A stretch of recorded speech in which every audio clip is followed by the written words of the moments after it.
ఓం హ్రీంకారాసనగద్భితా నలసికాం సౌః క్లీం కళాం బిభ్రతీం సౌవర్ణాంబరధారిణీం వరసుదా ధౌతాం త్రినేత్రోజ్వలాం వందే పుస్తకపాశమంకుశధరాం స్రగ్భూషితాముజ్వలాం త్వాం గౌరీం త్రిపురాం పరాత్మకళాం శ్రీచక్ర సంచారిణీం. ఓం శ్రీ దుర్గామలీశ్వరాభ్యాం నమః. మనకి ఒక్కొక్కళ్ళు ఒక్కొక్క వృత్తి చేస్తూ ఉంటారు. చేసినా సరే ఆయన ఎదగలేకపోతూ ఉంటాడు. దానికి కారణం పూర్వజన్మ కర్మలు. అలాగే ఒక్కొక్కళ్ళు పెళ్ళిళ్ళు చేసుకుంటారు. పెళ్ళిళ్ళు చేసుకున్నప్పుడు ఏమవుతుంది, అవన్నీ కూడా భగ్నం అవుతూ ఉంటాయి, విడాకులు చెందుతూ ఉంటారు. కాబట్టి ఇలా ఒక ఉద్యోగంలో చేరినటువంటి వ్యక్తి, అతనికి ప్రమోషన్స్ లేకపోవడం, ఎదుగుదల లేకపోవడం, ఈ రకంగా మనకి ఇవన్నీ కూడా ఉంటాయి. దీని అంతటికీ కారణము పూర్వజన్మ కర్మలు. పూర్వజన్మ కృతం పాపం రోగ రూపేణ పీడిత అన్నారు. కాబట్టి రోగాలలో కూడా మనం అనుకుంటూ ఉంటాం ఏంటంటే, చాలాసార్లు మనకి ఈ రోగం వచ్చిందండి, ఏ జన్మ పాపమో అని అనుకుంటూ ఉంటాం. కాబట్టి మనకి ఈ రోగం ఇప్పుడు ప్రస్తుతం తాత్కాలికంగా మనకు ఇప్పుడు వచ్చింది, తగ్గట్లేదని ఆవేశపడతాం. డాక్టర్ల దగ్గరికి వెళ్తాం, ప్రయత్నాలు చేస్తాం. కొన్ని దీర్ఘకాలిక రోగాలు ఉంటాయి. ఆ దీర్ఘకాలిక రోగాలు నయం కాకపోవడం అనేటటువంటిది కేతుగ్రహ ప్రభావం. ఈ రకంగా మనము ఈ ఉద్యోగంలో ఎదుగుదల లేకపోయినా, లేకపోతే వివాహాలు భగ్నం అవుతున్నా, వివాహాలు కొంతమంది కాపురాలు చేసుకుంటూ ఉంటారు, కానీ వాళ్ళకి సరైనటువంటి సంసారం ముందుకు వెళ్ళదు. అలాగే సంతానం లేకపోవడం, సంతానం కలగకపోవడం, ఇవన్నీ కూడా ఉంటాయి. దీనికి సర్పదోషాలని, కాల సర్పదోషాలని, తర్వాత ఈ యొక్క కేతు దోషాలని, ఈ రకంగా మనం చెప్పుకుంటూ వస్తాం. అయితే చాలామంది ఏం చేస్తూ ఉంటారు, ఈ సర్ప ప్రతిష్ట, నాగ ప్రతిష్ట అని చెప్పి వేలాది వేల రూపాయలు తీసుకుంటూ ఉంటారు. తీసుకోవచ్చు, డబ్బులు తీసుకోవచ్చు, కానీ సర్ప ప్రతిష్ట చేసిన తర్వాత నీకు నయమైందా లేదా అది కావాలి. ఒక ఆమె బ్యాంక్ ఎంప్లాయీ మొత్తం 3.5 లక్షల రూపాయలు ఖర్చు పెట్టిందంట. ఖర్చు పెట్టి ఏమంటది, లాస్ట్కి ఈ యొక్క సర్ప ప్రతిష్టలు ఇవన్నీ చేశారు, నేను అప్పుల పాలు అయిపోయానండి, నేను అప్పులు చేసుకొని వచ్చానండి అని అంటుందన్నమాట. ఆ విధంగా ఈ యొక్క సర్ప ప్రతిష్టలు ఇవన్నీ కూడా చేయడం జరుగుతుంది. కాబట్టి ఈ ఈ యొక్క దీనికి ఏమిటి కావాలి అంటే, సుబ్రహ్మణ్యేశ్వర స్వామి వారి యొక్క ఆరాధన, ముఖ్యంగా ఓం శరవణ భవ అనేటటువంటి మంత్ర జపం చేసుకోవాలి. కాబట్టి మనము ఈ యొక్క కాలసర్ప దోషాలు, మంగళ దోషాలు, శని దోషాలు, ఈ అనంతాది నవకుల నాగదేవతల పూజలు, ఇవన్నీ కూడా మనం చేసుకోవాల్సినటువంటి అవసరం ఉంది. అది ఇంట్లోనే చేసుకోవాలి, ఒకళ్ళు చేసేది కాదు. నీకు ఆకలేస్తే నువ్వు తినాలి, పక్కవాడు చేసేది కాదు. ఈ రకంగా మనకి జ్యోతిషంలో ఉన్నటువంటి గ్రహాల యొక్క స్థితిగతులను బట్టి మనకి అర్థమవుతూ ఉంటుంది. గురువు రాహుతో కలిసిన, కేతువుతో కలిసిన గురు చండాల దోషము, దైవం పైన మనకి ఈ యొక్క భక్తి అనేటటువంటిది కొంతకాలం ఉంటుంది, దానికి చెడగొట్టడానికి ఎవడో ఒకడు వస్తూ ఉంటాడు. అలాగే నమ్మక ద్రోహులైనటువంటి వాళ్ళు స్నేహితులుగా రావడం, ఇలాంటివన్నీ కూడా జరుగుతూ ఉంటాయి. కాబట్టి మనం చేయాల్సినటువంటి పనులు ఏంటంటే, మనము రవి కేతువుతో ఉంటే పితృదోషాలని, ఈ పితృదోషాలన్నీ కూడా మళ్ళీ పరిహారం కోసం పితృదోష మోక్షనారాయణ బలి పూజ, ఇవి అన్ని లక్షల రూపాయల్లో వీళ్ళు దోచిపడేస్తూ ఉంటారు.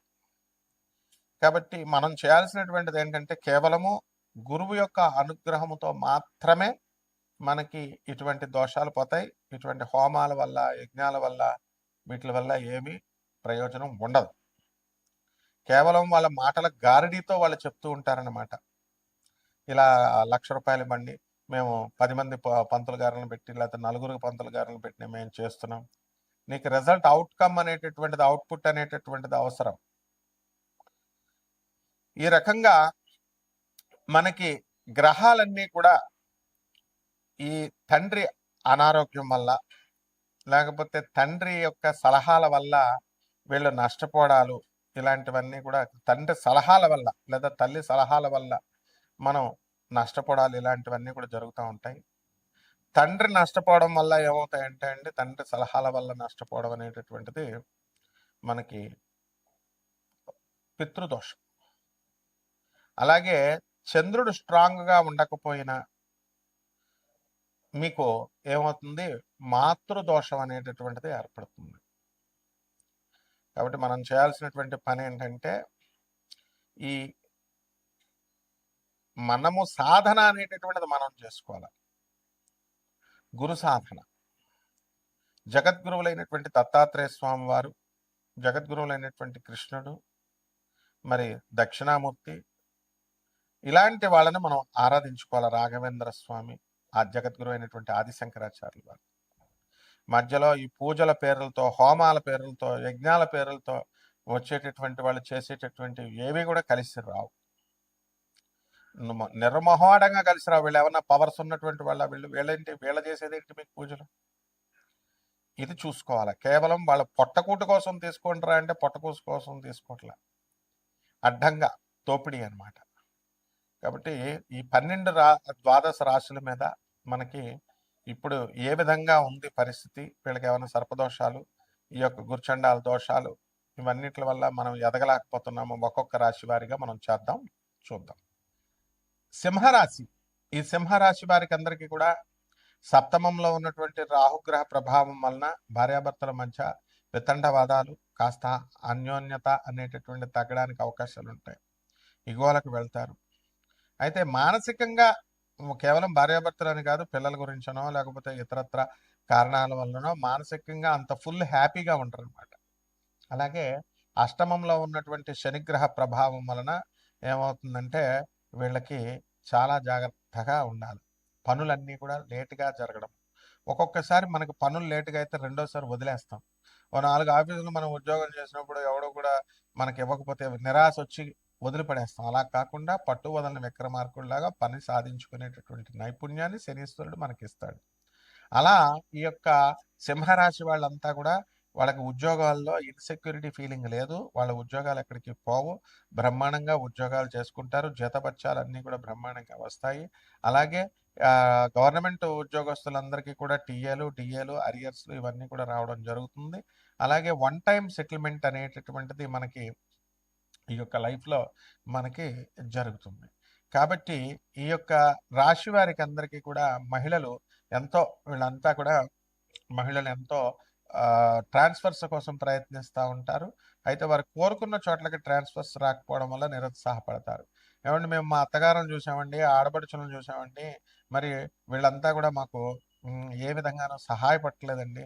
మమ్మల్ని వాళ్ళు ఏదైనా పని చేసేటప్పుడు మమ్మల్ని కనీసం మినిమం డిస్కస్ చేయట్లేదండి. మా హస్బెండ్ వెళ్ళి దొంగచాటుగా ఫోన్లు మాట్లాడుతూ ఉంటాడండి. ఎంతసేపు కూడా వాళ్ళ బంధువుల మాటలు, వాళ్ళ అక్కలు, వాళ్ళ అమ్మలు అని వాళ్ళు చేస్తూ ఉంటారండి అని అనుకునేటటువంటి వెధవలందరికీ కూడా ఈ వీళ్ళు అనుకునేటటువంటి వాళ్ళంతా ఈ వాళ్ళకి కాస్త మనస్తాపం అనేటటువంటిది కలుగుతారు మహిళలందరికీ కూడా. ఈ భర్తలు, చుట్టాలు వాళ్ళు తినేసి వీళ్ళకే రెస్పెక్ట్ ఇవ్వకుండా ఉంటే బాధ కలగదా ఆడవాళ్ళకి? కాబట్టి వీళ్ళు అని డైరెక్ట్ మొహం మీదే అంటారు. మొహోటం అనేది ఎందుకంటే సప్తమ రాహు. అంటే ఇలాంటి అనిపించుకునేటటువంటి పరిస్థితి బంధువులు తెచ్చుకోకూడదు. ఎందువల్లంటే పాపం ఇంటి కోడలు వాళ్ళకి అన్నీ చేసి పెడుతుంది. కాబట్టి వాళ్ళని సంప్రదించాల్సినటువంటి అవసరం ఆడపడుచులకు కానీ, అత్తగారులకు కానీ చాలా ఉంది. అయితే చాలామందికి వ్యవసాయం బాగా కలిసి రావడం అనేటటువంటిది జరుగుతుంది. రైతులు కాస్ట్లీ గ్యాడ్జెట్స్ని వీళ్ళకి కొనడం అనేటటువంటిది జరుగుతుంది. అలాగే సినిమా రంగంలో ఉన్నటువంటి వాళ్ళంతా టెక్నికల్ స్టాఫ్ అంతా కూడా కెమెరామెన్స్ దగ్గర నుంచి, ప్రొడక్షన్ వింగ్ దగ్గర నుంచి మొత్తం అందరూ కూడా బ్రహ్మాండంగా వీళ్ళు సక్సెస్ బాటలోకి వెళ్ళడం అనేటటువంటి జరుగుతుంది. ఉపాధ్యాయ వృత్తిలో లాయర్లు, డాక్టర్లు, చార్టెడ్ అకౌంటెంట్స్ ఇటువంటి వాళ్ళంతా కూడా వీళ్ళకి లాభాల బాటలోకి వెళ్తారు, ఇండిపెండెంట్గా డెవలప్ అవుతారు. కాబట్టి పరిహారాల దగ్గరికి వచ్చేసరికి మనం ఏం చేసుకోవాలండి, ఈ యొక్క సింహరాశి వారికి రాహు జపం చేసుకోవాలా, రాహు స్తోత్రాలు చదవాలా. రాహుకి కిలోంపావు మినుములను ఆవుపేట రంగు ఉన్నటువంటి వస్త్రాన్ని ఇచ్చి పేద బ్రాహ్మణికి శనివారం నాడు ఉదయం 8 గంటలకు దానం చేసుకోవాలా. దశమహావిద్యల్లో ఒకటైనటువంటి మహాకాళి అమ్మవారి యొక్క హోమాన్ని వీళ్ళ ఇళ్లలో చేసుకోవాలా. అలాగే ఈ యొక్క చిన్నమస్తా అమ్మవారిని ఉపాసన చేసుకోవాలా. శాకాహార భోజనము, శాకాహార నైవేద్యం వీళ్ళు చేసుకోవాలా. నాన్ కమర్షియల్ ఆస్పెక్ట్తో మేము చెప్తున్నటువంటి ఇది నాసా లైవ్ రిపోర్ట్స్ని బట్టి చూసి చెప్పడం ఉంటుంది. కాబట్టి ఎవరికైనా సరే ఈ కష్టాల్లో ఉన్నటువంటి వాళ్ళంతా కూడా సంప్రదించవచ్చు. అలాగే రావి చెట్టు చుట్టూ ప్రదక్షిణలు చేసుకుంటూ రావి చెట్టుకి చక్కగా మనం ఓం శనేశ్వరాయ నమః, ఓం రాహవే నమః అంటూ జపం చేసుకోవాలా. మేడి చెట్టు చుట్టూ ప్రదక్షిణలు చేసుకోవాలా. గురుదేవుడైనటువంటి దత్తాత్రేయ స్వామి వారికి శరణు పొందినప్పుడు మాత్రమే మీకు వస్తుంది. మానవ గురువులు ఎవడ పెట్టినా సరే వాళ్ళు యూజ్లెస్ ఫెలోస్, మానవ గురువులు. కాబట్టి వాళ్ళంతా పైకి మనకు ఒక మాట వెనక ఒక మాట ఉంటారనమాట. అందువల్ల మానవ గురువులు బిల్డప్లు ఇస్తారు. డబ్బులు ఇస్తేనే కానీ మొహం కూడా చూడ. వాడు స్వామిజీ అయినా, బాబా అయినా, ప్రవచనకారులైనా, లేదా పురోహితుడైనా ఎవడైనా సరే. కాబట్టి జగద్గురువులైనటువంటి దత్తాత్రేయ స్వాములు వారు మాత్రమే, జగద్గురువు అయినటువంటి కృష్ణుడు మాత్రమే మీకు అనుగ్రహిస్తాడు ఆ గురునామ జపం వలనే. ఎవడో వచ్చి హోమాలు పూజలు చేసినంత మాత్రం మీ జాతకాలు మారవు. కాబట్టి ఈ విషయాన్ని మీరు చూసుకోవాలా. తర్వాత తప్పకుండా మీరు భవిష్యత్తు బ్రహ్మాండంగా ఉంటుంది. నేను చెప్పిన విధానం వెళ్తే శుభమస్తు.